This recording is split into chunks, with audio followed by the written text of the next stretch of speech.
Alrighty, so we just got done reacting to the 10th anniversary EX part producer's letter, and now what we need to do is go over a question that some of you might be asking, and that is, should you be summoning on the Dokkan Festival for Vegeta Mini? Now, this is going to be dropping tonight, March 3rd, so not a ton of time for a turnover, but I think that this is pretty simple to do in terms of like whether or not you should be summoning on this banner, just because like with how quick this turnover is going to be, I don't think players are going to have a ton of stones, and I never recommend that you buy stones.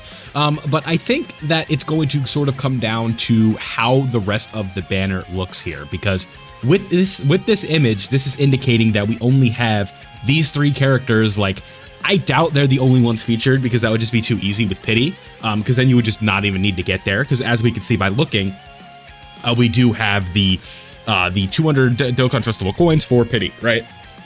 So it's not going to take a ton of stones, in theory, especially if you are an endgame player, to get to 200, right? Like 1,000 stones is the number that it would take, which is obviously a lot of stones, but if you are somebody who potentially has a lot of these characters rainbowed and you're getting extra coins per multi, it's not as bad. So that is one thing to keep in mind, but one also we need to keep in, like, the big fact here to me is the fact that we don't have any really, like, players should not be having any stones, right? That's, I think, something that is we have to keep in mind with this 10th anniversary going on, all of the crazy value on the banners. You really shouldn't have many stones to begin with, because this is the time when you should be summoning. So let me just pull something up and we can kind of go over it. Okay, so just for a frame of reference here, I went ahead and pulled up one of the anniversary Dokkan Festival banners just to give you an idea of where we are at, right? Now, when it comes to the characters over here, we have these three on the lineup, and again, I highly doubt it's just the 3 Diamond Dokkan Fest and that's the featured lineup, right? If that's the case, then yeah, we got to think about whether or not we should be summoning on this, but just as, like I said, as a counterpoint here, these banners are not going away, right? It says right here, March 3rd, 2025 is when this banner goes away, but that is not true, because this is just the countdown for the discounts, right? So if we go back and look at the Part 1 banners, you can see they end on March 18th. Now, it wouldn't make much sense if the Part 2 banners went away before the Part 1 banners, so you guys kind of have an idea of what is to come, right, with these banners. So while this is live until however long it's going to be live, I would imagine till Saiyan Day probably, these banners are going to be live as well. So you have to consider, like, bang for your buck with stones, right? I don't see anywhere here other than the Pity system here. I don't see anything where it's like you do 3 and then you get a guaranteed featured or anything like that. I think it's going to just be like pretty standard where you're just ripping 50s and you're going to be getting coins all the while. And I think if you're just going to go from the value perspective, I would imagine there's going to be other featured characters on here. I don't see a world where these 3 characters alone with another batch of TURs or potentially an LR is going to outweigh the value of a banner like this, right? Where you are just ripping straight 50s and you could potentially get somebody like Mr. Satan, you could get Vegito, the Super Saiyan trio, right? Evolution Blue Vegeta is still very good. The Super Saiyan 4s are one of the best characters in the game. Or if you want to look at the Part 2 focus banner for the Dokkan Festival, right? You're looking at, like, this banner right here is just insane. Like, okay, like, we just break it down, right? This guy, incredible. This guy, very good. This guy, very good, right? These guys, incredible. Very good.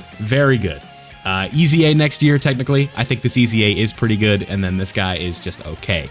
So, again, the featured character value that you're going to be getting from this banner is going to be a little bit better than whatever this banner can offer, unless, like I said, it is 3 featured units, but do not get your hopes up. This is not an Extreme Z festival or anything like that, where it's just like 4 featured characters. This is going to more than likely have some TURs on the side that potentially could inflate the value of the banner and make it a little bit harder to pull what you want.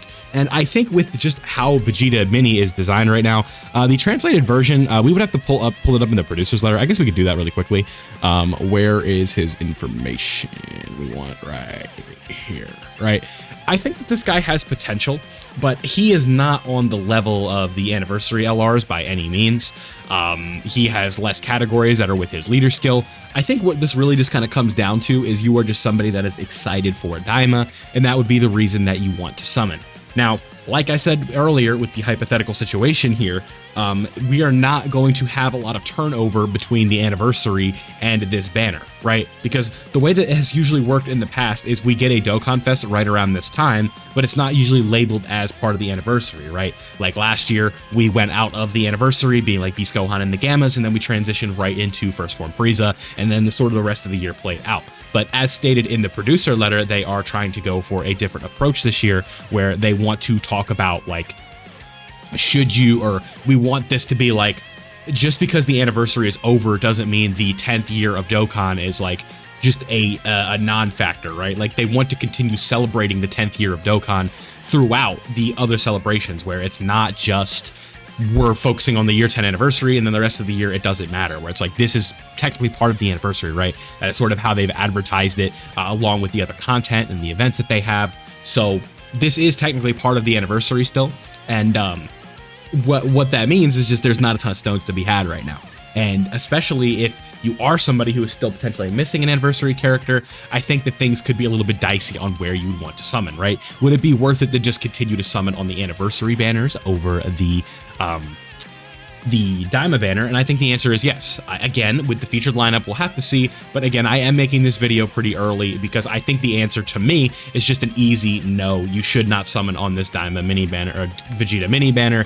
It just comes down to whether or not you're a huge fan of the character and stuff like that, or if you're somebody that maybe was able to get the anniversary characters quickly and you still have stones left over. But I would imagine that the vast majority of players are still trying to summon and chase a couple things on the anniversary banners. And I think that with these banners going away on the 18th, I think you should continue to summon on these over the Daima mini banner now, or the Vegeta mini banner. Now, again, things could be a little bit different. I just have to keep restating it, right? Like, for all I know, like it is just like it is like technically the most valuable banner in history in terms of like how it's formatted, where it could just be these three and you get a pity copy, and it's just like, well, duh, right? You get a featured, you're guaranteed to get somebody good, but I don't believe that's going to be the case.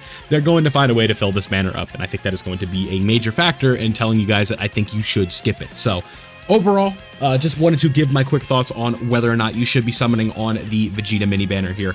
Daima, I think there's a lot more exciting stuff for Daima coming soon, and we don't need to just like completely go all in on the second instance of the Daima release, right? Where this is going to be spoiler territory, so if you haven't watched Daima yet, please keep this in mind. Thank you for watching if you are going to leave now, but thank you, I appreciate you. With Daima, I'll give you another like 5 seconds, right? Spoilers, 5, 4, 3, 2, 1. With Super Saiyan 4 Goku and potentially adult Super Saiyan 3 Vegeta, I think that those are going to be better characters, more exciting characters, more hype characters, and you would probably want to have stones ready to go for them over just going for the first iteration of Super Saiyan 3 Vegeta mini here. So more exciting stuff for Daima down the way, and I'm pretty sure that this banner is not going to be quite as easy as just these three characters are featured. So overall, I don't think you should summon on this banner, and hopefully I end up being right about that, but I will adjust it in the pinned comment if I do end up being wrong. But again, that is where I'm feeling right now. So dropping it a bit early, but you guys understand why now. Thank you for watching. I hope you did enjoy. Subscribe if you are new, and I'll see you all in the next one.